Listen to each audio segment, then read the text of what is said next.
whole life, I've been an athlete. I've been a husband. I've been an attorney. People have always relied upon me to provide for them. On May 6, 2009, I was playing softball on a field just like the one behind me. Sat down in the dugout in between innings. Had no warning signs, no complaints. I didn't feel sick or anything like that. Next thing you know, I woke up in an ambulance, somebody telling me how lucky I was. What happened, I learned, is that I was sitting in the dugout and I just passed over. I was clinically dead for 3 to 5 minutes. I was told I had no pulse. I was turning blue. Fortunately, two mothers kept me sustainable by doing CPR on me, and police officers had an automated external defibrillator in their car. It took 3 shocks in order to get me aroused again. This all happened on the field, and I woke up in the ambulance. I didn't know what happened, and the ambulance driver said to me, "You're a very lucky guy," and I really couldn't figure out why I was so lucky. Not everybody is so lucky. Every minute of every day, somebody dies of a heart attack in America. It's the nation's biggest killer. More frightening than that is that a huge number of the people who die drop dead without any warning they've got heart disease. About a third of patients, the first event is sudden death. And the reason is the disease is silent. When I got to the hospital, they told me there were 2 major blockages in my left anterior descending artery. It's called the Widowmaker. It's a 99 and a 95% blockage. And they said it was an absolute miracle that I was still there. 2/3 of men and half of all women, the first sign or symptom is that they have a heart attack or die. You don't know you have it until you're dead. And it doesn't have to be that way. Heart attacks and strokes are absolutely preventable. The science is a slam dunk. Every time I read the newspaper and I see, a 45-year-old or a 55-year-old or a 62-year-old person just drop dead of a heart attack unsuspectingly, it's a little disheartening because I know that life would have easily been saved. Unfortunately, for some big businesses, making money takes precedence over saving lives. They don't want them to die, but they don't necessarily want them to get better.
Police, fire. 911, my husband's having a heart attack.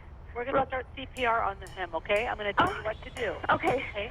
Are you right next to him? Yeah. Okay, put him flat on the floor on his back. Okay. Expose his chest. Expose his chest. Kneel by his side. Okay.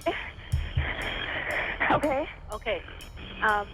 Put the heel of your hand in the center of his chest, right between the nipples. Okay. Push down firmly with only the heels of your hand, 2 inches. Okay. And do it 30 times like you're pumping the chest. I'm going to count. I want you to go this fast as I'm counting. 1, Okay. 2, 3, 4, 5, 6, 7, 8, 9, 10, 11, 12, 13, 14, 15, 16, 17, 18, 19, 20, 21, 22, 23, 24, 25. A major heart attack lasts only minutes. One moment the heart is beating normally, all 4 chambers moving in that familiar rhythm. Suddenly, a coronary artery blocks. The flow of blood to the heart stops. The heart starts to beat wildly. There are now only moments left to save the victim's life. 26, 27, 28, 29, 30. Start again. 1, 2, 3, 4, 5, 6, 7, 8, 9, 10, 11, 12, 13, 14, 15, 16, 17, 18, 19, 20. And if that attempt fails, starved of oxygen, the heart dies. And so does the victim. 6, 7, 8, 10, 11, 12, 13, 14, 15, 16, 17, 18, 19, 20, 21, 22, 23, 24, 25, 26, 27, 28, 29, 30. Okay, start again. 1, 2, 3, 4, 5, 6, 7, 8, 9, 10, 11. This year alone, 600,000 Americans will die like this, more than from all the cancers combined. A quarter of these deaths without any prior symptoms or warning.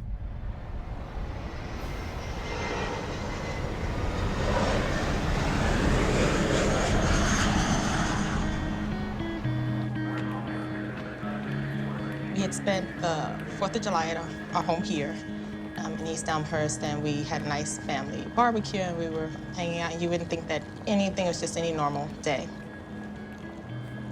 The next morning, my husband, we have a home in Fort Lauderdale, went to our summer home, and he called me when he arrived, and he said, I arrived, everything's okay, and I carried along my merry way to work. I was in a meeting, and my phone kept ringing, but I ignored it. I continued along in the meeting because you cannot answer a phone in a meeting. But then my son's number, his cell phone number, showed up on my phone. So I answered that call. And my son told me that he received the call and that something had happened to Dad. At that point, my phone rang again, and it was the police calling. And they told me that they rushed my husband to the hospital. Next thing I know, calls were made, and I was on board an aircraft so I can get there. And that plane just never took off because just as they were about to close the doors, they got another phone call. The person on the other end said to me, are you alone? And I said, no, I'm on a plane full of people. I'm not alone. And they said, you know, we're calling about your husband. I said, I know, tell him I'm on my way, I'm coming. And they said, no, no one told you, he's gone.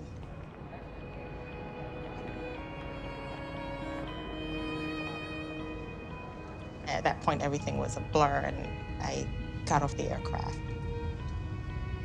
It was something I couldn't believe because there were no symptoms. We just spoke, and within a couple hours, my whole life changed. Sorry. Alpha was slim, 6'3". Yeah, occasional, you know, social smoker, but he wasn't like packs a day, and he was just healthy. I felt like I was still walking in a it was a nightmare. I mean, I thought, this can't be happening. Is this really real? That particular day, the 4th of July, was just the best time of our life. I mean, we just had a great time. I mean, and the next day, it was just a memory.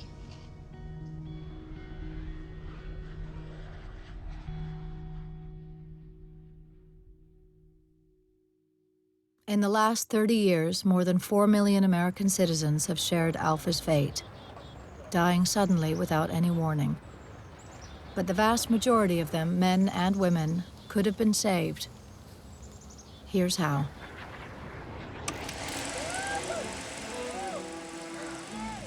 The trail starts here in San Francisco.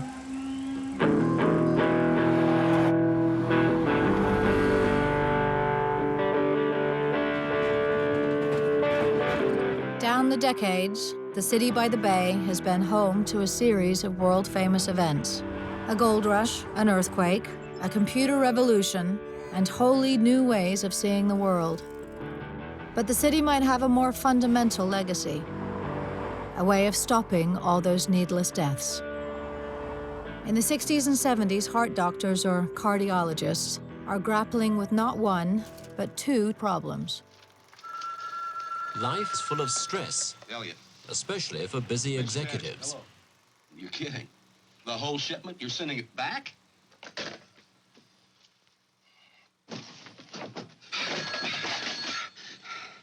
Mr. Elliot! People are dying suddenly of a heart attack before they can get to the hospital. But they're also dying if they do make it to the operating table, because heart surgery is largely ineffective. So surgeons naturally want to make surgery work. And one man thinks he knows how. The first heart revolution starts not in a lab, but a garage 40 miles north of the city center. So how long is it since you've been here? 33 years. 33 years. And this tree, obviously, I don't remember. And this is also much larger, everything. Yeah, and that's my garage. Come on. In 1980, Julio Palmaz is a junior radiologist, fresh off the plane from Argentina.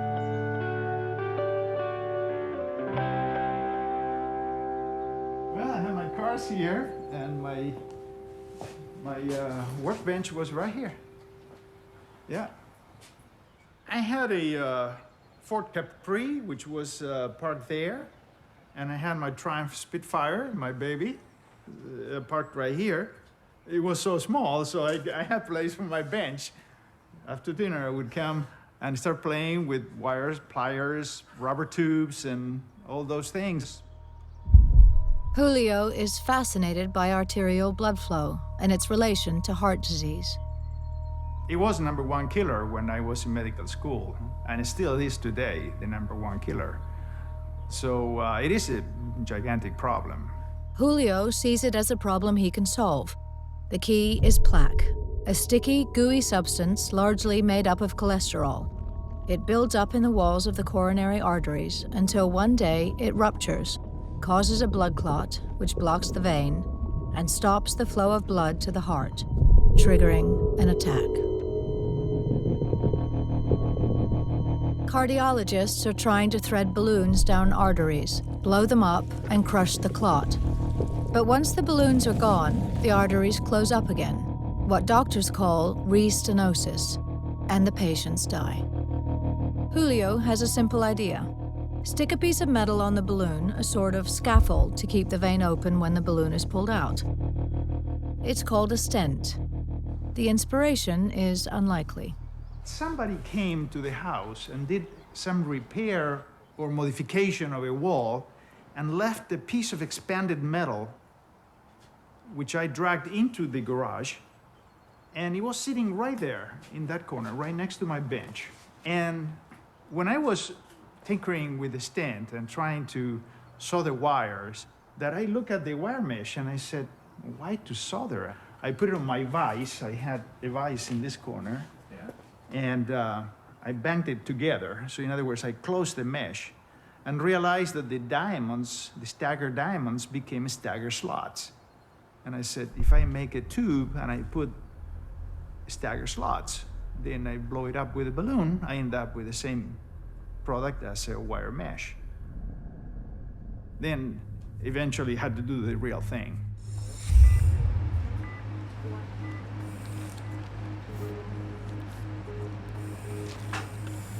The early days of stenting, it was a pioneering experience, having met Julio Palmaz. And he came up with this slightly crazy idea. And I was working in experimental laboratories, and I offered to work with him to try to collaborate to understand what the vascular response would be to a metal prosthesis in animals. And that was the beginning. But the first results of Julio's invention are disastrous. The atmosphere was marginally chaotic. We didn't have the right equipment. The devices were prototypes at best. They were hand-crimped on balloons. They were difficult to deliver to coronary arteries. They were associated with a high frequency of blood clots or thrombosis in the early stages, and the outcomes were not nearly as good as we had expected. There was a lot of uncertainty within the medical community that this was the right thing to do. We were heavily criticized for being cowboys, for being less critical thinkers, for being non-scientific. So there was an overwhelming negative outcry within the general medical and cardiologic communities. While the stent is in trouble, there's a very high-profile reminder of what's at stake. Well, that night on the 23rd, was doing my CNN show, interviewed Dr. C. Everett Koop, the Surgeon General of the United States. At the end of the interview, he asked me if I was still smoking. I said yes, and he said, you know, you don't look good. I said, I feel fine. He said, I don't like the way you look. You ought to see a doctor. So I said, okay, and then I went to do my all-night radio show. And my guest was David Halberstam, the late David Halberstam, terrific writer. And at the end of that interview, he said, are you feeling okay? I said, why? He said, you don't look good. Apparently, I had a gray pallor. So I went back home, and I got off the air. It was about 4 in the morning, and I had this terrible pain in my right shoulder. I'd never experienced that kind of pain before. I didn't have chest pain, and it was going down my arm. And I didn't know what to do. I called my doctor and woke him up. And he said, well, right side sounds like a gallbladder. Why don't you go to the hospital in the morning? So first thing in the morning, my producer picked me up and drove me over to George Washington University Hospital. So I walked into the emergency room. This man came up to me, and they have viewers in the emergency room who look at people to see how. And he said, are you a heart patient? And I said, no. And he said, well, you don't look good. And that's the third time I've heard you don't look good. And they came over and took some blood tests. And then they went over to a screen, and they were looking at the screen, and this blood test came up on the screen. And suddenly they turned around, the doctor and nurses, blue light went off, and they came running toward me. And I said to my producer, I don't think this is a pulled muscle. The doctor came right over and he said, Mr. King, you're having a heart attack. And I said, am I gonna die? And he said, good question. And he said, we don't have the answer, but it's the right side, and that's a good sign because right sides generally do better than the left side. Heart attack pain is very unusual in that, one, it doesn't go away. It's excruciatingly hard to explain. You just feel like someone is, it didn't happen in my chest, like someone is pressing fiercely against your shoulder and won't let up. It's like no pain you've ever felt. I wound up with a quintuple bypass. That was much scarier than a heart attack. When the doctor explained to me, we're gonna cut open your chest. Oh, that's nice. And we're gonna pull you apart and put you on a heart-lung machine and move the heart a little and do a bypass, which is similar to a highway with a blocked exit, and then we're gonna go around the exit. We'll take veins from your leg, and the veins will circulate around, and we hope you do well. It changed my life that day. I never felt better after that. I recovered pretty quickly. Came home from the hospital, vowed to get healthy, lost a lot of weight, changed my diet, never smoked again. You know, my wife believes in the afterlife. I don't want to ride the bet.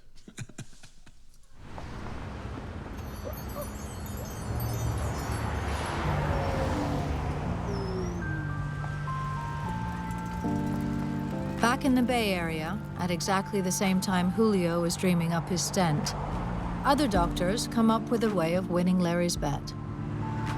Right in the heart of Haight-Ashbury, the epicenter of flower power, stands the University of San Francisco, or UCSF. The team here don't want to wait until somebody has a heart attack and rely on expensive and risky surgery to save them. They want to prevent the attack happening at all. Why wouldn't it make sense if we set up like we do mammograms for screening for breast cancer? Why don't we do mammograms of the heart? There's a problem with a mammogram of the heart. It beats too fast for a conventional X-ray to take a picture. So Bruce travels 3 floors down to an eccentric but talented physicist who has thought up a way of improving the existing technology. The essence was, rather than rotating mechanically an X-ray tube around the body, and that's how CT technology works, to use a scanning electron beam to produce a moving source of X-rays. These are the constituent parts of Doug Boyd's revolutionary machine, still stored in a small office in the Bay. People were skeptical. Most people couldn't even understand the concept. The Terpagosians of the world were telling you that couldn't be done. Couldn't be done. And one day he said to me, Bruce, would you like to see something really neat? And you invited me down to see you turn on the electron beam down there. Oh, down in the basement of the clinic, hospital? right, Yeah. where it was dirt on the floor. It wasn't even concrete floor. Yeah. When we got the first beam, that was a big moment, at least for physicists. You know, it was considered pretty far out at the time. No one had ever been able to produce an electron beam with that much power. Incredibly, down in the dirt of UCSF's basement, Doug's ray gun works. You just put your head there and your feet down here, and it slides the patient into the scanner. And then an image that nobody has ever seen before. So these are the coronary arteries here. In the beginning, I think everybody was extremely interested, and everybody would say, well, what's that white stuff that I see there? And I said, well, that's calcium in the coronary arteries. Calcium, a crucial ingredient in our bones and just what you don't want in your heart. The calcium is actually part of the healing process. When we develop deposits of cholesterol in the wall of the artery, one of the body's natural defense mechanisms is to put down calcium to try to heal this sort of bubble. So in and of itself, it doesn't cause the disease. What it does, though, is it doesn't occur there unless there is plaque there. Before the advent of Doug's ray gun, doctors had to use a complicated formula dreamt up at Harvard in the 50s to work out somebody's risk of heart attack. Adding together weight, age, lifestyle, cholesterol, and then guess. You could have all the risk factors and not have any coronary disease. You could have none of the risk factors and have coronary disease. But if you have a coronary scan and you see calcium, you know you have disease. It's not a risk factor. It is looking at the disease, part of the disease process. Very exciting, very exciting. You know, the number one killer today is heart. And number one killer in 1940 was tuberculosis. And that was completely eliminated by X-ray screening of the chest, the famous chest film.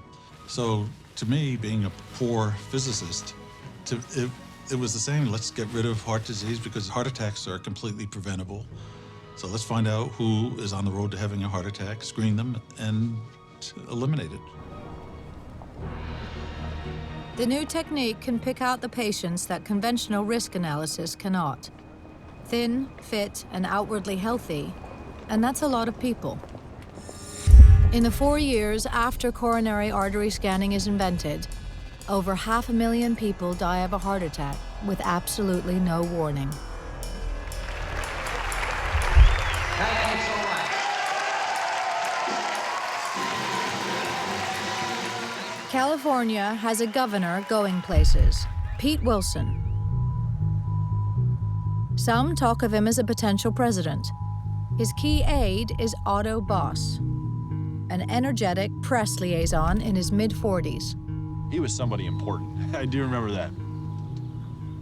Everybody knew him, and he was the guy behind the guy. So if you wanted to talk to Pete, everybody knew basically you had to go through Otto. So it was pretty cool. So everybody knew me as Otto's kid, and of course I was his firstborn, so everybody treated me like a rock star. So trust me, it was a great life, and everybody's kind of like, oh, that's Otto's kid.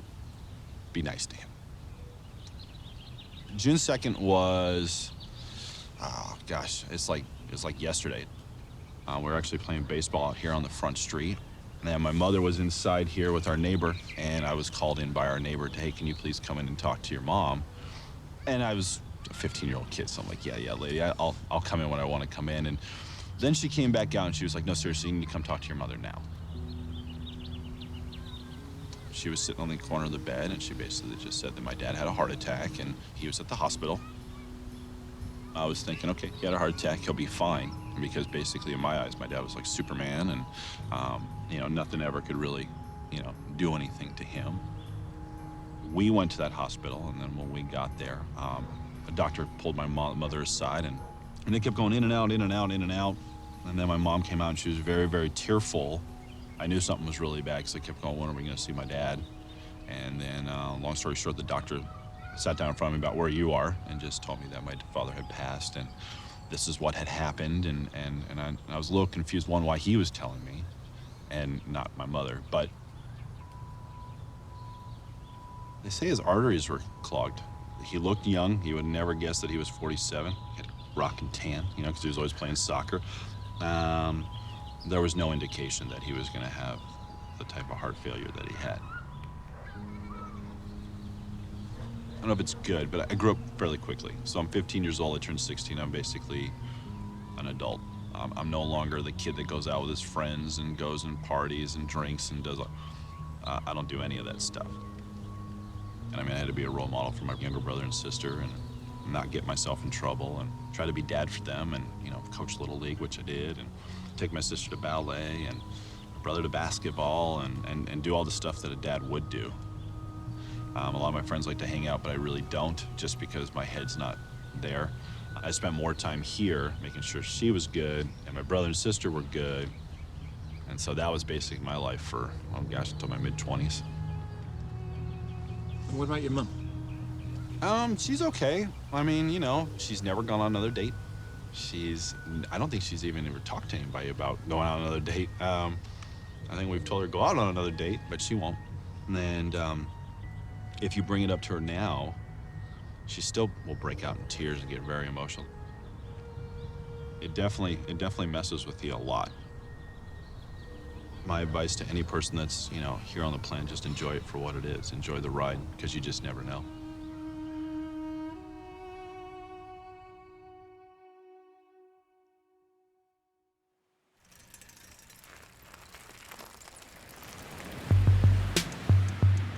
Late 80s Florida, and the action shifts to Miami. Home to Gianni Versace, The Body Beautiful, Miami Vice, and a soaring rate of sudden heart attacks, to the despair of one local resident. In America and around the world, coronary disease is the #1 killer, and this is a completely preventable disease.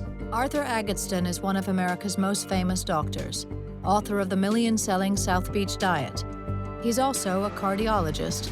In the 80s, Sinai got a new scanner developed by Doug Boyd, and we were amazed at the images.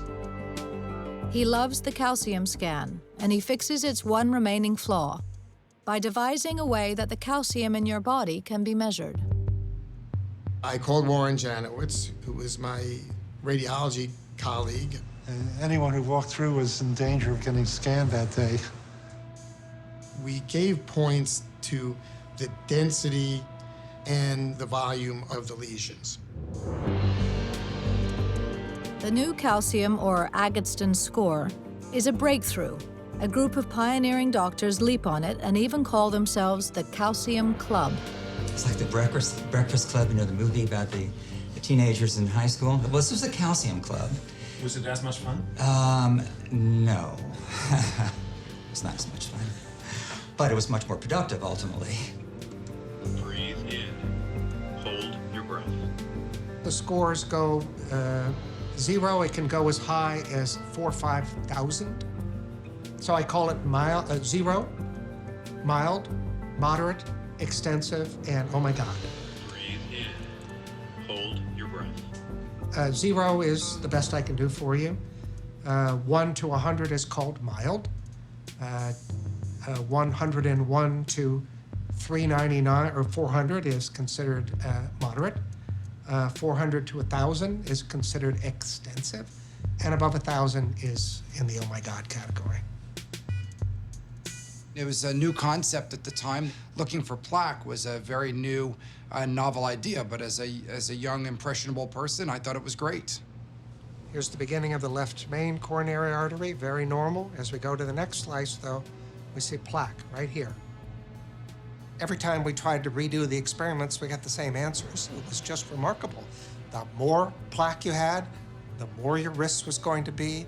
It was independent of your cholesterol, independent of your smoking history, independent of virtually anything. It was the most powerful predictor of risk. It looks like the coronary artery scan is about to transform the hearts and lives of the nation. This mammogram of the heart was going to be a screening test that people, men after 45, women after 55 years old, would get a scan, and if they had plaque, we would dive in and start treating them, and if they were clean, then we could concentrate on other things and stay with lifestyle and diet.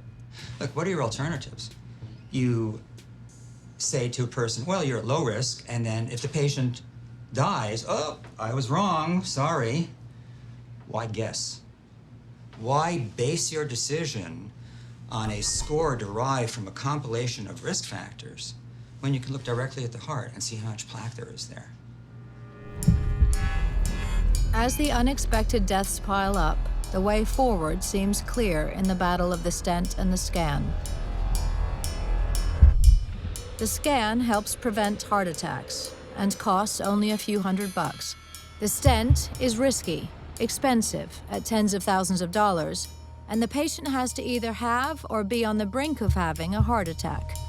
But that analysis neglects the profit motive, which first attracted Julio Palmaz's backer, burger billionaire Phil Romano. He came in and he had the ponytail and he had his three-piece suit and nice tie and well-groomed person and had no socks. I mean, he was a very fashionable guy. Certainly not a person that knew anything really about the business of implantable devices.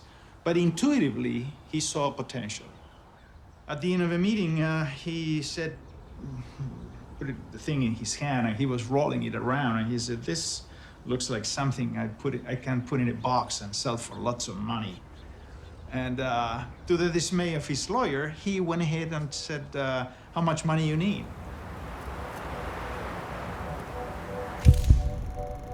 $1994, and money talks. Now we're in New York, home to the world's financial center and some of its most renowned hospitals, who share Wall Street's money-making smarts. These hospitals can make or break a technique or pill. So stent or scan, which is it going to be? With Phil Romano's money behind it, the stent is suddenly a reliable proposition. And in record time, it gets an official license. The devices became much more deliverable, and from a technical standpoint, there were dramatic improvements. But by the late 90s, the paradigm for treating patients with coronary disease was literally just stented. Hospitals love the newfound certainty of the stent. They can't do anything about people dying before they reach the hospital, but suddenly they can stop them passing on the premises. I can tell you, One of the first places to stent it is Mount Sinai, halfway up Manhattan's Tony Upper East Side. Samin Sharma, their star surgeon, changes his modus operandi overnight. I did about 1,000 cases first time in 1999. Now since then, or let's say last 10 years, it has been about 15 to 1,600 interventions per year. I work 3.5 days a week, Monday, Tuesday, and Fridays.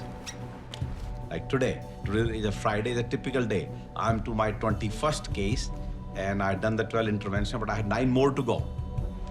All right, my friend, we'll be done in just a few seconds now.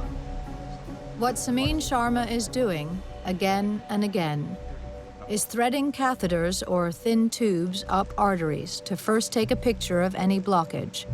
That's an angiogram.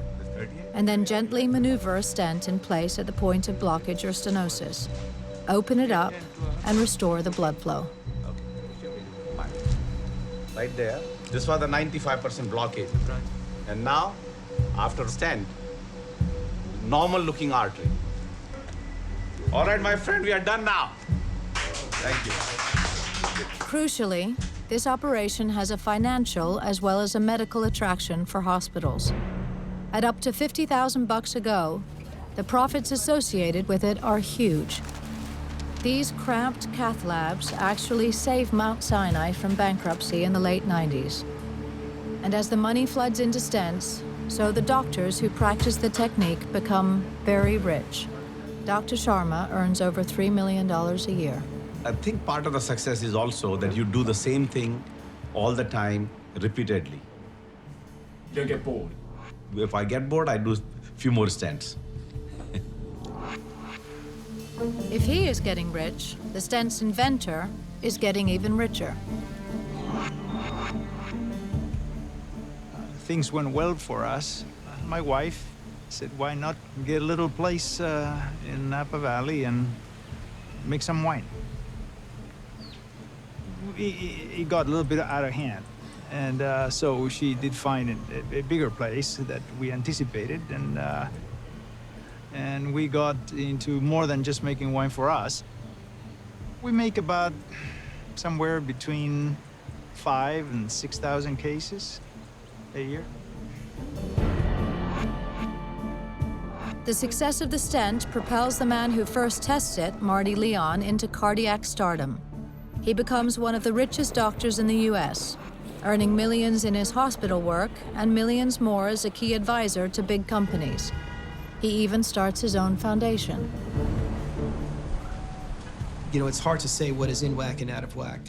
Is an orthopedic surgeon out of whack? Is a neurosurgeon out of whack? Is a cardiac surgeon out of whack? Is an interventionalist out of whack? I mean, these become philosophical discussions about you know, how medicine is practiced. In a fee-for-service environment, I think there's certainly going to be high-end physicians who make a great deal of money, and that's fine.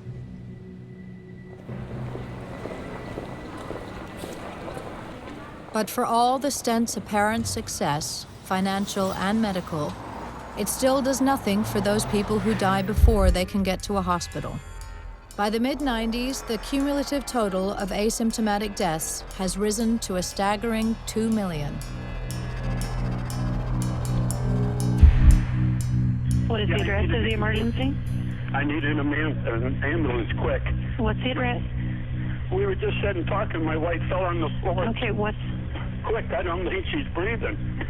Okay, I'm sending paramedics to help you now. Stay on the line. I'll tell you exactly what to do next, okay? Yeah.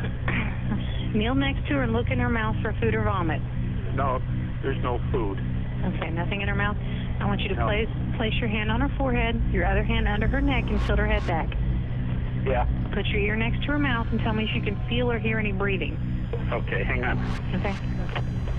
No, I can't. Oh, God almighty. Hurry. Okay, they're on their way. Oh, You're doing fine. For these people, the scan offers the only hope.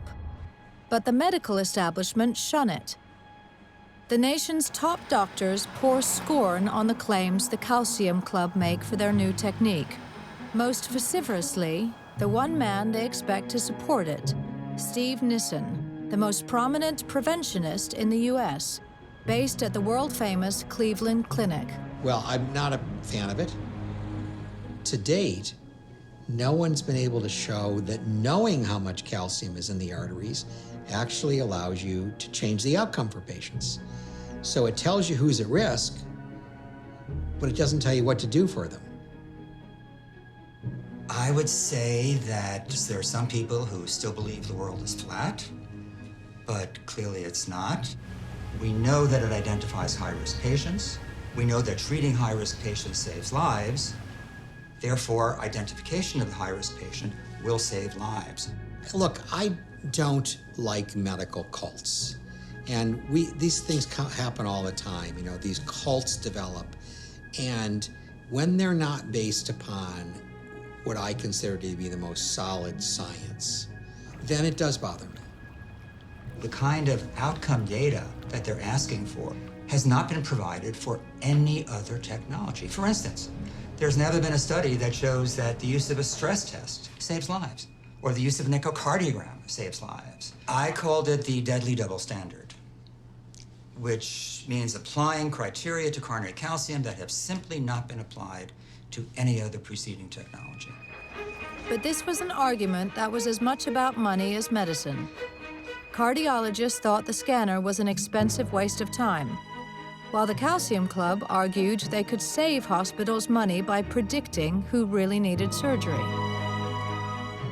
During the late 1990s, the Mayo Clinic was reporting about 50% of its coronary angiograms were normal. That's equivalent to saying unnecessary.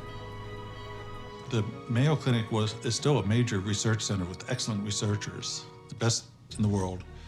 And Mayo Clinic had done some research studies showing that coronary calcium could predict who needs a coronary angiogram and who doesn't. So the researchers said, well, we have this test with almost 100% accuracy for predicting who should have an angiogram and who shouldn't. Why don't we offer this to our patients? And the administration shut it down because the cath lab generates 25% of the revenue of the Mayo Clinic, and that would have been cut in half if they started not doing unnecessary angiograms. With money and medicine against them, the Calcium Club get desperate and do something dumb. They try to defy their opponents and reach out to the man and woman in the street by advertising. There was a period of time when in Southern California, there were billboards that were put up that said, you know, buy your husband or your wife a calcium scan for Valentine's Day. Perfectly healthy people were being encouraged to get these tests for payment. And that's not my idea of the way medicine should be practiced. It's a disaster, enraging their opponents and alienating their last supporters. Well, I gave a presentation in Chicago. Chicago at the time had advertising going on the radio and the newspapers. And, you know, I presented our data, which at that time was probably close to 2,000 patients. The data was, I thought, excellent, but nobody really cared about the data or the science behind it. Everybody was more or less incensed about the advertising. So I kind of almost got booted off the stage. Scanning is booted off the stage too, into the wilderness. The authorities won't endorse it, so insurers won't pay for it. Very few doctors will use it. But all the while, people are dying without any warning. By the late 90s, over 2.5 million unexpected, unanticipated deaths.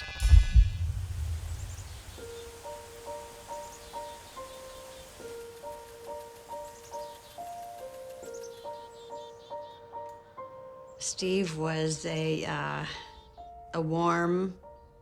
warmest guy, friendly, caring, easygoing, good-natured.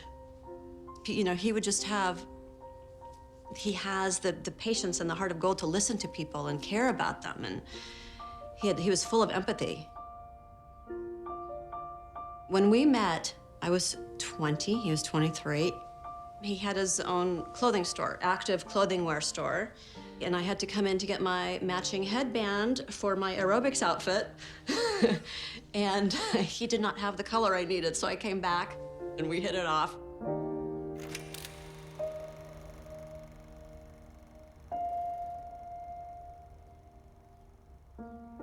Four days prior, we had just gotten back from Cancun, Mexico. We were there for a week. We had a relaxing time, you know, just a fun getaway, just he and I, no kids. Our daughters were 2 and 5, so it was nice to get away from the kids. He came home from work about 6 o'clock that night, rushing to get out. It was his first league basketball game of the year, so he put on his jersey and rushing. He gave me a kiss goodbye, and that was at about 6:30 at night.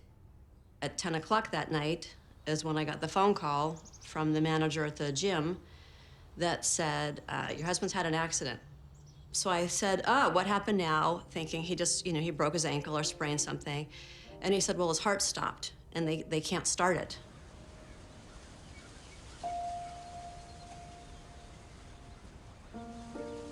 You know, it's surreal, driving to a hospital, not knowing if your spouse is going to be alive or not, or in a vegetative state or not. And, you know, you're making deals with, you know, with God. Like, I said, I want him to be alive, but I want him to be healthy. I don't want him to be a vegetable. That wouldn't be any kind of quality of life for either of us. Sure enough, I got to the hospital, ran in, and the emergency room doctor told me that they could not resuscitate him. And he was dead. And I asked to see him. He was still sweaty from playing basketball and still tan from Cancun. And yeah, he just, you know, it was like a joke. I said, okay, I'm here, joke's over, you can wake up. And no, he didn't wake up.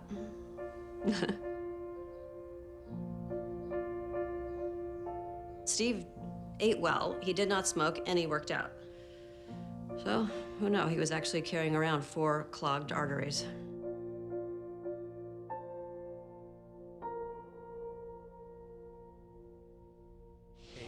7, 6, 3, 2, 0, and lift off. Like Steve Cohen, NASA's astronauts are outwardly extremely fit and health conscious. For just when it looked like coronary artery scanning was dead, salvation in the most unlikely place: space. We've long known that cardiovascular disease is the greatest risk that we face, especially given our population. Most astronauts are middle-aged males. The consequences for us are dire. We're talking about people dying in space. The agency had had a real scare in 1971 with Apollo 15. At the time, NASA hailed it as the most successful mission so far. Looks like pristine material, all right. On the surface of the moon, Commander David Scott and Lunar Module pilot Jim Irwin did 3 moonwalks, collected a vast array of moon rocks, and drove a lunar rover for the first time. Man, this is really a rock and roller ride, isn't it?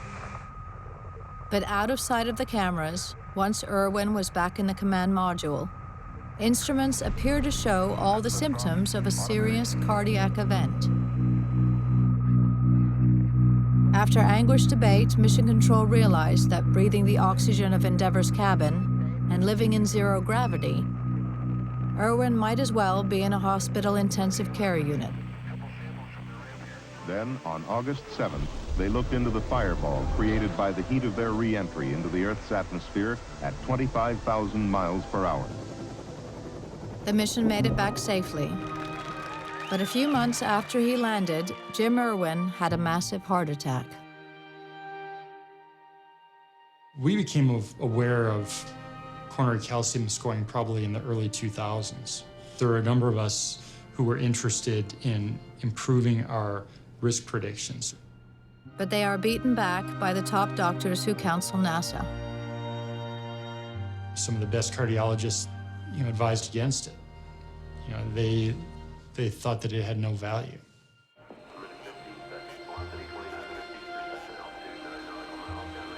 But it isn't only astronauts who are at risk from pressure and stress. We're here outside New York Presbyterian Hospital. In just a couple of hours, President Bill Clinton, former president, is scheduled to undergo surgery to bypass diseased vessels in his heart. In 2004, former President Clinton checks himself into hospital with chest pain, only to discover he has chronic heart disease and needs an immediate quintuple bypass. But many people are asking, how could a former president who gets regular checkups end up so suddenly with heart disease? Clinton bragged last night that he had aced his stress tests for 4 or 5 years in a row. I just had the pleasure of meeting past President Clinton last Thursday, and he told this story about how he went through 5 treadmills while in office. He was cleared 5 times, told he was doing great. They stopped his cholesterol medication. He actually told me he had a calcium scan. That was abnormal, but his doctors didn't really do anything with it. And ultimately, he needed 5-way bypass. He did very well initially on the South Beach diet, went back to his high school rate, did a lot of exercise, was on a statin, and he stopped the statin, is my understanding, because he lost weight. But he clearly, for the amount of calcium he had at a fairly young age, there was a genetic component. And genetic components, you have to go beyond often lifestyle and treat with medication. And I think had he stayed on medication, it would have prevented any future events. Such is the shock of Clinton's operation.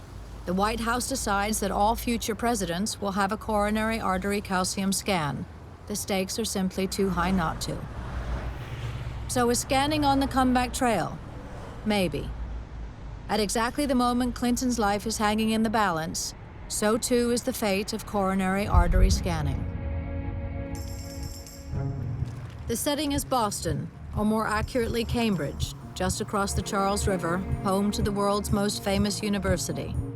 In fall 2004, scanning is on the verge of qualified national approval, right here. A committee of the American Heart Association has passed it, and their findings are about to be published as a statement in circulation. The House Journal of Cardiologists Worldwide.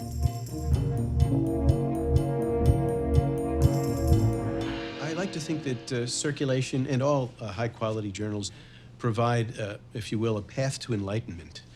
If you consider our workplace, we sit in a sort of forest of knowledge, and we want to achieve enlightenment. So the question is, how do we traverse the forest? And I would suggest that what a well-edited journal does is that it provides some guidance to the right path.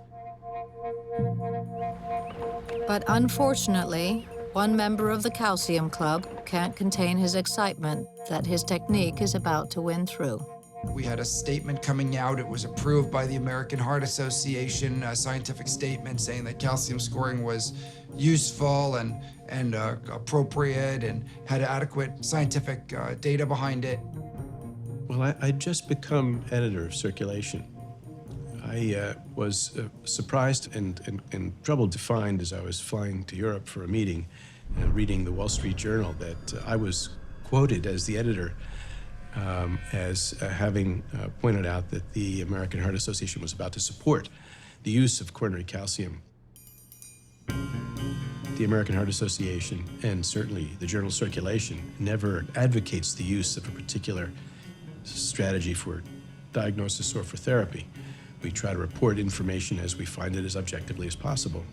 When I returned home, I also found an envelope addressed to me in which it was pointed out that the American Heart Association was about to support the use of coronary calcium screening, and that as a cardiologist, I might wish to purchase a device. Given those events, I decided to withhold publication. I actually was driving down to San Diego and I got a phone call from him telling me that he was pulling the whole statement after it was already approved and in press. I was caught off guard by this first challenge to my editorship. And second, the embargo was broken as a consequence of their premature publication. So both of those issues I found very upsetting. He wrote that we violated the spirit of the embargo, which up until that point, there was no such thing. And if you did a search on it, there was no such language to that effect, and there was no embargo on the document. The previous document, which was very negative, the first author of that, Dr. O'Rourke, did 3 formal interviews before the document ever came out. I make one offhanded comment to Wall Street Journal, and they use it as an excuse to pull the whole document. So it really was, again, just obviously politics and bad personal decisions. It was challenging because it forced me to make a decision that I knew would have some, at least short-term consequences for the community that was most affected by it, namely the folks interested in imaging.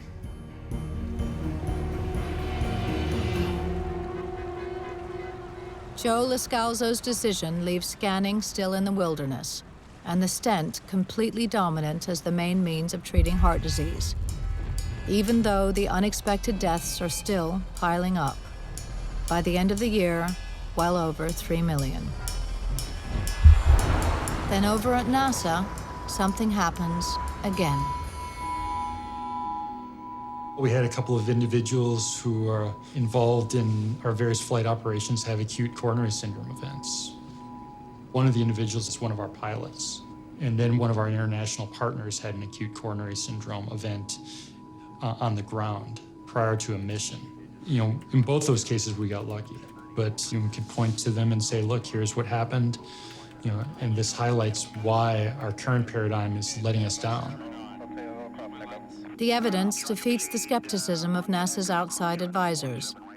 When the chips are down, the scan wins. From 2006 on, all potential astronauts have to have a 0 score or they don't get in. All existing astronauts are to be scanned too and allowed a small amount of calcium.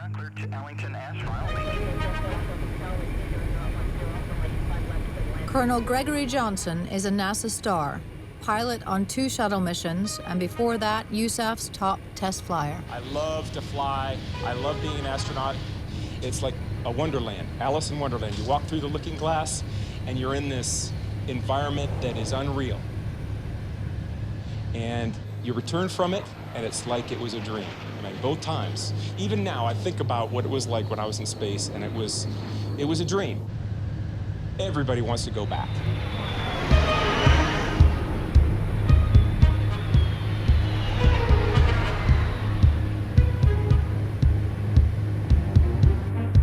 Today, Greg's going to find out whether he can go back. He's about to have his calcium scan. On one hand, I want to know exactly what's going on in my body. But on the other hand, it's the old dilemma between the fighter pilot who wants to stay flying and what the doctors can discover. Breathe in and hold your breath. Breathe. That's it. There's a telltale white flash. Colonel Johnson has a small amount of calcium in his heart. I really, really want to fly airplanes, and I really, really want to fly in space. But even more, I really, really want to live. So. Hate to tell you, but 10 out of 10 people die of something.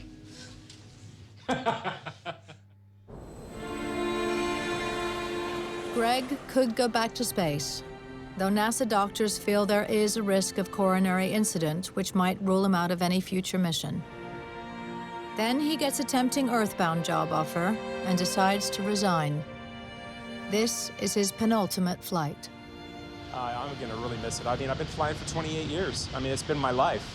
There's only been about a 9-month stretch in my entire last 28 years that I haven't been current in some sort of jet. So it will be a real change for me. I'll have to figure out how to get some flying on the side, I think. But it's been a way of life.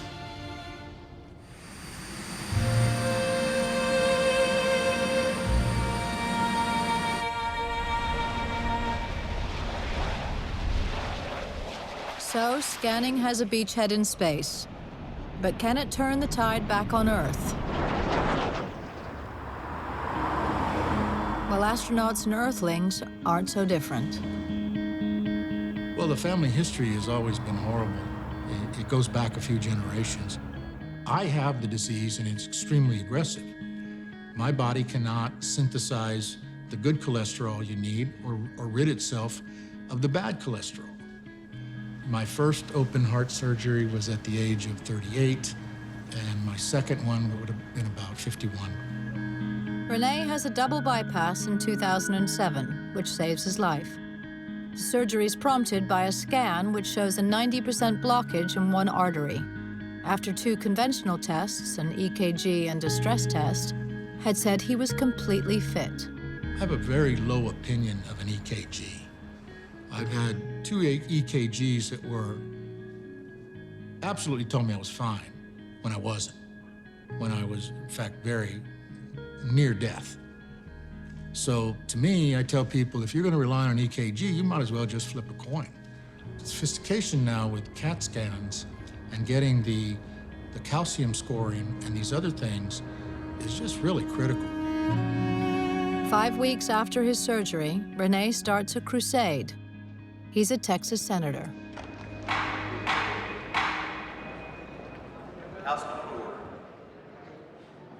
Our Texas Constitution says we get sworn in at noon, dead up 12 noon like a cowboy movie. And I wanted to send a message out there. He drafts a bill that will force insurers to pay for the screening of all Texan men over 45 and all women over 55. It's really hard to rock the foundation of the insurance industry and even public opinion on a lot of things.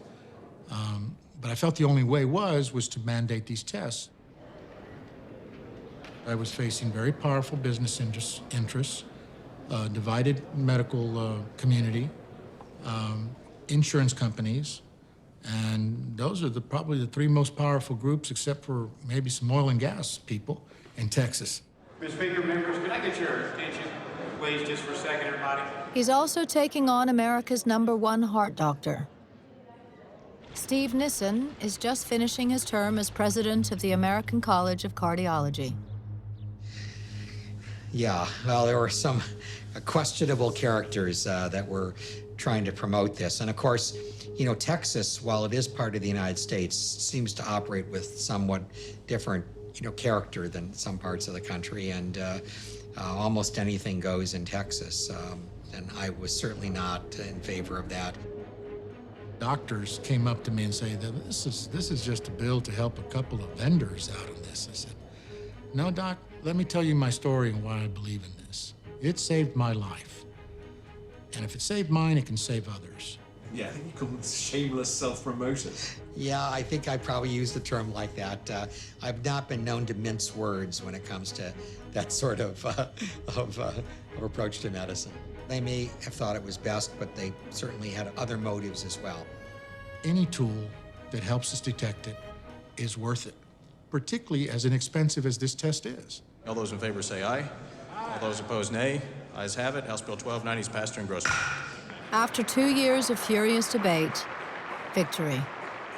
Rene Oliveira's bill passes in both Texas houses to the intense and enduring disbelief of its opponents.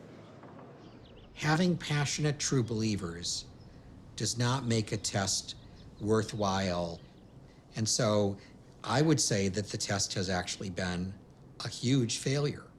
Well, he's an idiot, and he's probably still in dinosaur times in terms of his thinking. As long as he stays in Cleveland, that's good, because we don't need his opinions in Texas, because I know what I did has saved a lot of lives, and I'm proud of that. Tanto tiempo disfrutamos de este amor. Nuestras almas se acercaron tanto así.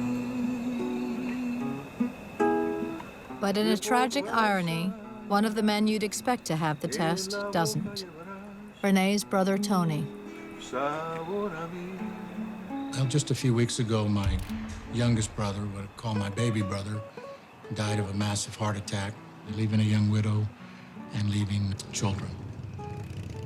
That night, he told his wife he was feeling a little heartburn, so he took some Alka-Seltzer and then some other over-the-counter stomach remedy, and he died within a few minutes.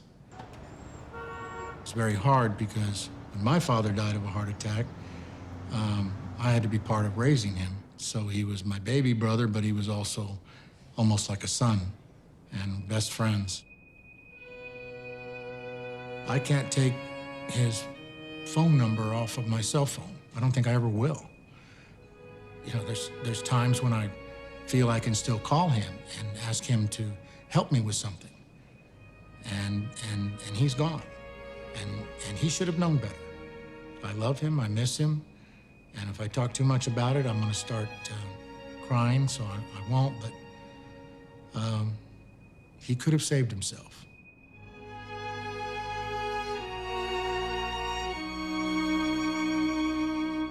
Tragedies like Tony's notwithstanding, by the mid-2000s, Texans, presidents, and astronauts are getting scanned. But that's it. Across the U.S., doctors prefer to intervene after an attack with a stent rather than prevent it with a scan, despite the fact that the unexpected death toll is by now over 3.5 million. Almost unnoticed, a huge medical trial has been underway for nearly a decade. Codenamed Courage, it's the first major test of the stent's effectiveness. So Courage came up with this idea to look objectively at whether medications could equal or exceed the effect of stents in people with stable ischemic heart disease. 2,000 people are selected, all of them with at least one blocked artery. Half of them are given a stent and statins, the new heart wonder pill. The other half, just statins. Watching is one of the men who's long argued that medicine can beat metal. My intervention is medication. So, the intellectual satisfaction and the medical satisfaction I get is trying to avoid an intervention or in making people feel better. So you, in other words, are sitting on the sidelines. And what are you thinking? Well, you know, that's very good. So now you're putting me on the sidelines. I prefer not to think of myself as being on the sidelines. I would prefer to look at myself as being actually at the forefront. Now, I feel that if done right, what I can do is impart quality of life, and I'm a huge quality of life guy, preventing interventions, complications such as heart attack and stroke, and perhaps death. And I think that's a very noble, appropriate thing to do. 2007, the doctors report their findings. One of the most widely used medical procedures is being called into question tonight. Nearly 1 million Americans every year have stents implanted. It costs on average about $36,000, and tonight a blockbuster study questions whether it's worth it. The results of the Courage trial are a complete shock. Stents, which pry open clogged arteries, may not be as effective in preventing heart attacks and death as previously thought. Pills and exercise alone are every bit as effective as the stent. Not only that, but stents don't make you live any longer. Without mentioning names, I was on an airplane coming back from the ACC meeting when Courage was presented, and a very well-known interventionalist was on the plane sitting 2 rows in front of me, and out loud made a comment that I'm trying to ruin his career and I'm trying to put him out of business. The message which came out from the trial in the media, in the newspaper, as if the stent was bad. That's the problem. But if you tell me what was against the stent or why the stent harmful, answer is no. It just didn't do better than medical therapy. Did you discuss the matter with him? Yes, I did, with an audience, regrettably, and on the airplane. And I think at the end of the time, the score was 70-30 in favor of me, but... Actually, medical therapy fared surprisingly well. And in the past, I believe medical therapy has been regarded as an inferior treatment strategy. Medical therapy is all you need. And every time we do another study like this, the interventionists say, oh, it was done on a Tuesday, and now we do most of our stents on Wednesday, or now we use our left hand to twist the stent in, and they did it mostly with their right hand, so it's no longer valid. They come up with stupid arguments against Courage and all the other trials. Despite interventionists' continued resistance to change, more and more alarming personal stories are emerging, backing up the Courage findings.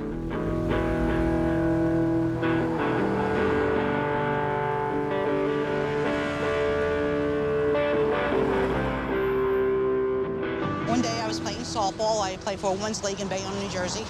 I was playing on a 90-degree day, and we were playing the Women's Championship and played a great game. We won the championship, but all through the course of the day, I felt like I ate a soft pretzel and it got stuck in my chest. I actually asked my aunt, what can I buy to actually make me belch? And she said, buy a ginger ale. I bought a ginger ale, and I felt like the pretzel got bigger. So I wanted to go home. So after our celebration, I left the pizza restaurant. Happened right there where the doors are. When I walked out, I actually got sick. I was going home, and my family wanted me to go to the hospital. If I went home, I would have died in my sleep. I went to the hospital. They said I had a heart attack, and that they were going to admit me to the CCU unit. They gave me nitroglycerin patch. As soon as they put the patch on me, I went in cardiac arrest. They shocked me back, and they rushed me out to another hospital, St. Barnabas. They gave me 2 stents that night. When I woke up, they said, you're going to be okay. And I said, well, I'll be okay if you tell me I can go to Ireland in August. I went to Ireland for vacation. My aunt was turning 70, and it was a childhood dream. And then the doctor said in September that I would have to go in and get another 2 stents. And I got that done at Beth Israel in Newark. And on a table, they could do the 2 stents. I was having another heart attack, and they did a double bypass. And I woke up on a respirator. I was knocking at the door. I was there. They lost me twice. I came back. So I got 9 lives. I thought about my mom. She passed away in the same hospital. I thought it was going to happen to me. I'm sorry, it just brings back memories.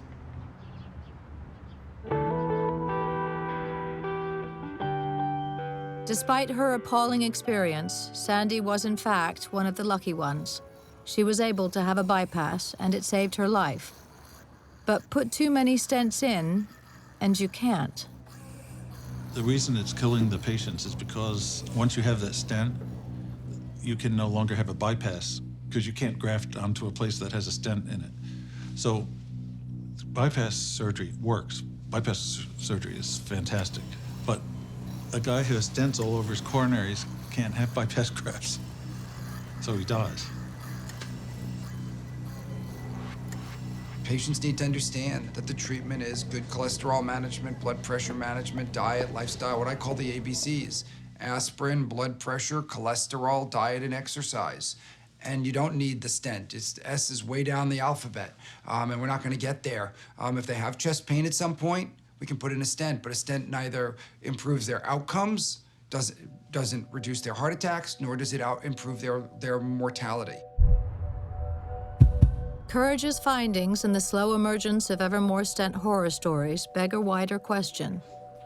Why are doctors prescribing so many stents to so many people? We've done stories here at the Times about individuals who went in to get what they thought was 1 or 2 stents and came out with 5 or 8 stents. There is an area where these interventions are critical. There are people who are very sick who need these devices, who actually do benefit from these devices. But what invariably occurs is that devices that were intended for extremely sick patients get kind of pushed downstream, if you would, into healthier and less sick patients. The benefit to any hospital is that they are paid on the basis of procedures. The more procedures they do, the more money that they make. So the whole development of intervention was to generate procedures. The profit motive is common to the entire medical system. What is remarkable about stents is the way their development was and is in the hands of a very small number of people. Off the back of the New York Times stories, the Senate starts a formal investigation and pretty soon concentrates on one man. Dr. Marty, device maven Leon. So interventional cardiology is truly alive and well. It's a great time to be an interventionalist. Marty Leon is a one-man stent industry. Well, then that means, Gary, we should put a stent in now. Is that what you're saying? Right. He operates, he advises, and he runs the world's most important cardiology conference, TCT. Dr. Leon is incredibly smart. He has figured out a way to sort of sit at the sort of center of the spider web of stents by running this conference. And what that allows him to do is to serve as the gatekeeper for which type of products end up being most widely used by doctors. Now, other wires that could be used in this case, for instance, you could use a Roadrunner wire, would be a thought. It's a very stiff wire. You could use the Meditech Platinum Plus wire. The Tech wire is very stiff. The Tech is terrific. We've used that for stenting. He became involved in every step. You know, it became, I helped develop it, I helped promote it, I organize conferences at which it's displayed. I'm involved in the clinical trials for this device. I'm involved in the publications for a device. And so there's this tremendous vertical integration to the point where you might wonder, why is he not involved in, you know, the metallurgy or the mining for the materials? There was so much money coming in that you began to question, is this man a doctor or is this man a businessman? You sort of had to ask those various questions, like, what is this guy's job? Is this guy's job to treat patients, or is this guy's job to create income for, you know, Marty Leon? Why should a doctor receive compensation at certain milestones, which are basically okay, if you put this in enough patients, or this device gets into enough patients, you'll get a sweetener. And to me, you know, those kinds of payments are extraordinarily troubling. Do you think that the ability for doctors to have relationships with companies warps in any way their choice of device? It's a very interesting question. I think that there are a couple of ways to respond to this. I think without physicians participating in the inventive process and in the innovation process, most therapies, like stents, like transcatheter valves, like almost any development in the history of cardiovascular medicine, would never have occurred. So the physician input into the creative, inventive, innovative process, to me, is fundamental. And creating disincentives and creating an environment that prevents that from happening, I think, is in our collective worst interest. You know, I would like to ask Dr. Leon a question. I like to ask him if it would be fine with him if he went to his financial investment advisor and gave that man his millions of dollars, which he's taken, and gave money to his financial investment advisor, and that investment advisor did not tell him that when he advised him to invest in Shell Oil Company, for instance, that as a financial advisor, he was getting 15% back from Shell. I think he would have problems with that. I think he would wonder and begin to think in his head, is my financial advisor working for me or is he working for Shell Oil Company? Well, conflict of interest is a real phenomenon, and it's something that we have to be sensitive to. But having been completely vindicated of any wrongdoing, the initial reports and the initial accusations remain, but the righteous vindication is a quiet event. If Dr. Leon thinks he's been vindicated, then I think that is, I'm sure that is an opinion that Dr. Leon holds. The debate grips the nation. In 2009, Congress passes an act, the Sunshine Act, that requires doctors to disclose all major donations and conflicts of interest. It bears repeating this is no idle piece of political theater. Over 4 million people have died unanticipated, unexpected deaths since the stent and the scan were first invented.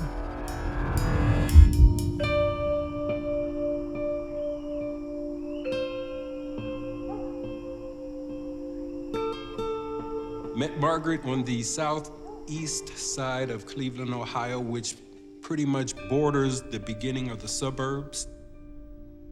I was 11 years old at that particular time. Margaret would have been 13. We actually came together when I came back from the Marine Corps. I decided to go back to the old neighborhood just to see who was hanging out. And the only person that was standing there when I got there was Margaret. She was standing in her front yard watering her mom's roses, and I walked up and said, "Hey." And the rest is history. I like to think that I was a good guy, but you couldn't tell that by my actions. I'm a man's man. I'm in the Marine Corps. I had a 30-year tenure in the steel industry. Played sports, played hard sports. I became that irascible reprobate, drinking, drugging.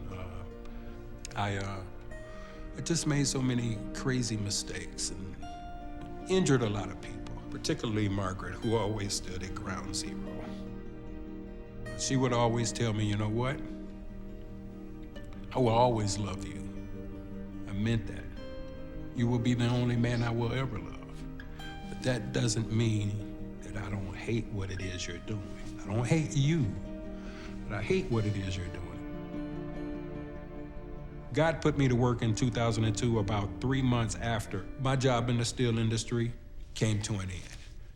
And in 2006, trusting in God, we gave up everything in our life. We were enrolled in Pacific Lutheran Theological Seminary in Berkeley, California.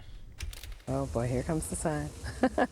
My name is Margaret Monroe, and I'm a second-year student at Pacific Lutheran Theological Seminary. Her first weekend on call, she preached for the hospital community and was on her way back to the supervisor's office. She had a massive coronary and she died. And truly, my whole life stopped at that moment.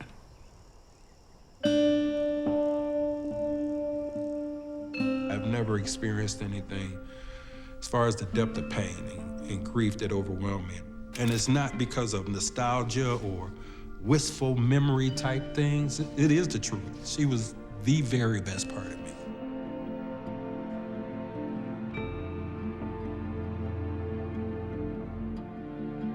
More women die of heart disease than men in the States every year since 1983. So it's a huge problem among women. 5 times as many women die of heart attack as breast cancer. Yet very few women have any knowledge of that or any inkling of concern about heart disease compared to breast cancer. So when we talk about the mammogram of the heart, that's at least 5 times more important to women than the mammogram of the breast. With heart deaths stubbornly high and stent overuse discredited, you'd think the mammogram of the heart would be on its way back, but you'd be wrong. So we are going to put a stent there now. Okay, give me a 2.25. There's one last key opponent, the insurance industry. They won't pay for the test. Ironically, the headquarters of giant health insurer Kaiser Permanente are just across the bay from the offices where the very first scanners are installed. In the early 1980s, the Kaiser board come calling. We met with the Kaiser executives. Of course, most of them came in to be scanned. And some of the Kaiser researchers did some excellent research on coronary calcium screening, published research. But that didn't mean they'd pay out for their policyholders to have one. They said, we're not interested because our typical patients are only in the plan for 5 years or less. And this is a long-term cost savings. So the cost savings will go to our competitor.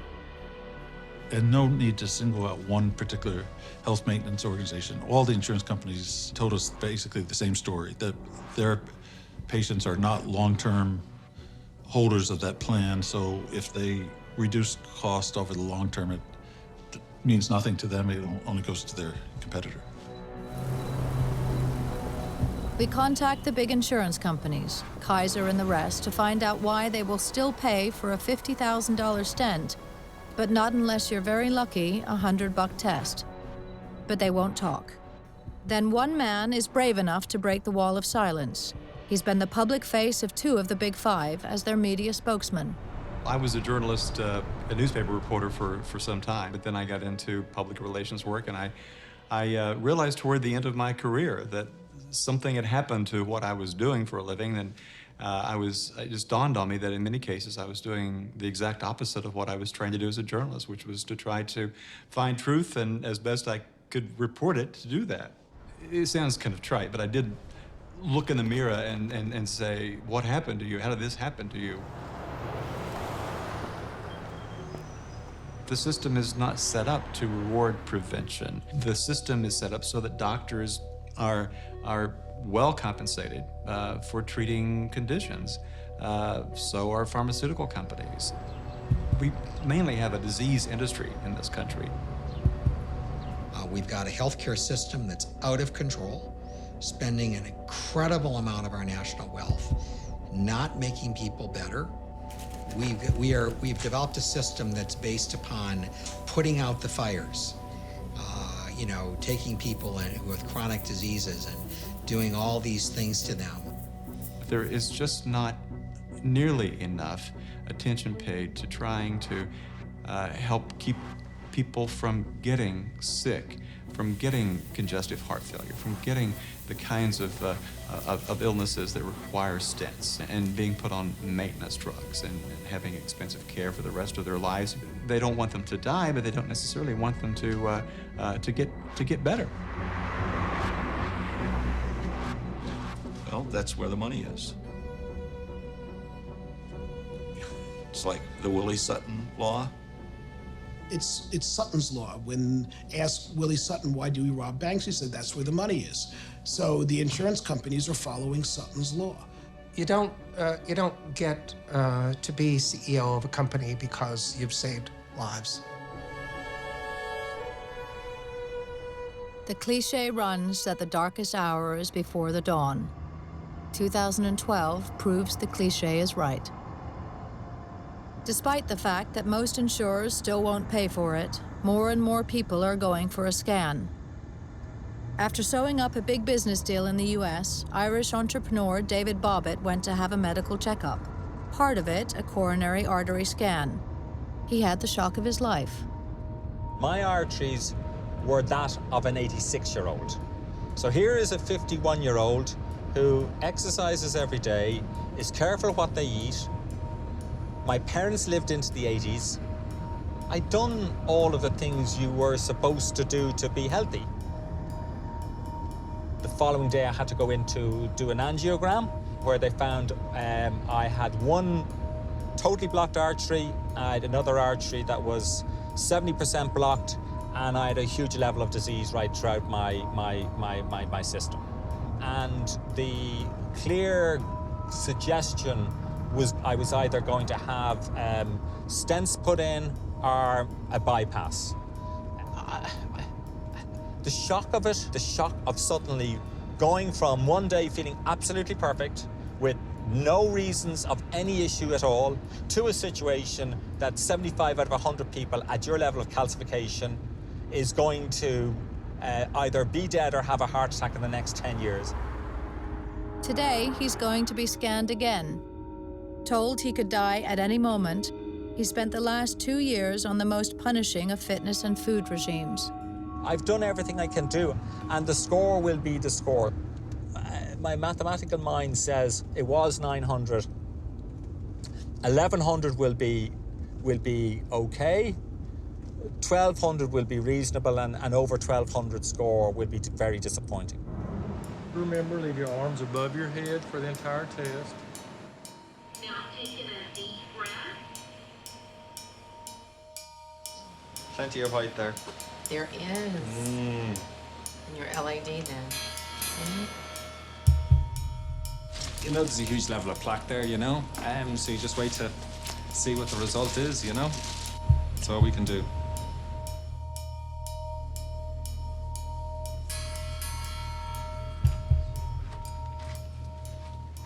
Hi. Hi. All right, well, so nice to meet you. Okay, nice to meet you too. All right, so just to sort of compare, your total score is 1028 and previously 906. Now, there's a little bit of motion artifact, and so Dr. Candidate thinks this is a little artificially increased. When we look at the number of lesions, that's something else that you can look at if there's a little bit of motion. So in the past, you had 28, and now you have 33, which really isn't very different. Yeah. And so this is good news. Yeah, I'm very happy with that. I'm very happy with that, because I've worked, you wouldn't believe how hard I've worked. I've really worked on everything. Listen, great, yeah, I just got my number 1025. So, 1025, yeah, it's very good, yeah, so delighted, absolutely delighted. The disease has barely advanced. David's still in a very high-risk group, his arteries still very much blocked. But for now, there's real hope he can make it. The fact that I could be around like any father wants to be with his kids. The fact that my daughters, that I just so special that I would be there when they got married or when they were that bit older, that I'd see my grandchildren. That gave me hope. That really was what really was so important, why I wanted to fight this as hard as I did. And I would fight because it was important to me. Without the shock of that first scan, David might not have changed his life around, might not have been here today for his family. But now the hope he has can be shared by millions. For all the problems of the way medicine is run in this country, The ultimate obstacle in the scan's path is that it lacks official approval. Then, in October 2012, after all the years of opposition, the American Heart Association finally relent and issue a statement saying that coronary artery scanning is beneficial. Breathe in. Hold your breath. Yes, I feel vindicated. I'm just happy that we were working on something that turned out to be valuable. Well, I mean, so, you know, there's this old saying that truth passes through 3 stages. First, it is ridiculed, then it is violently opposed, finally it is accepted as being self-evident. So I think we went through the ridicule stage. I think Bruce took most of the heat, and then we got the violent opposition stage with some people who've now been proved incorrect and now have retreated, and now I think we're finally being accepted as being self-evident. The data really does speak for itself. And when the American Cardiology and the American Heart Association signs off on it and says it's reasonable to use it, then the remaining naysayers are just a voice wandering in the wilderness. We could have gotten there, in a perfect world, we could have gotten there in 3 to 5 years. We'd all gotten behind it in the beginning. Well, and so what? Well, how many lives do you think would have been saved if we'd done it in 1990, what we're doing now in 2013? And the answer is?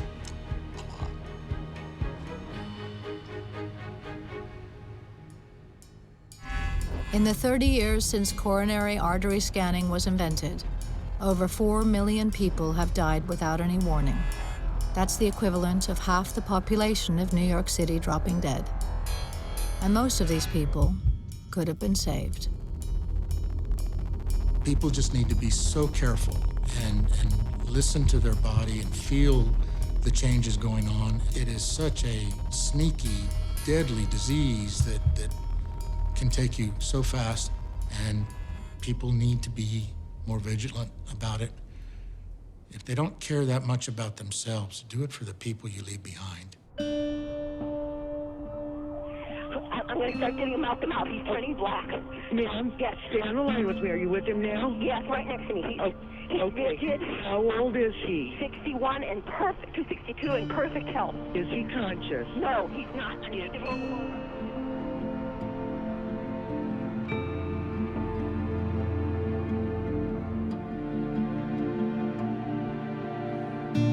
I'm going to be 80, so I've outlived my father by many, many years. I'm able to get back to play softball, which I've done. I was able to play softball with my son in a father and son league on the exact field where I had the arrest, and that completed my recovery. When I turned 50 past year, I joined AARP, and people say, wow, how can we be so excited? I said, people don't have that privilege, and I have that privilege. So I consider myself very fortunate. Here's the best tip I could give anyone. If you think the food is bad for you, you're right. Okay, you're right. If it tastes real good, you're probably really right.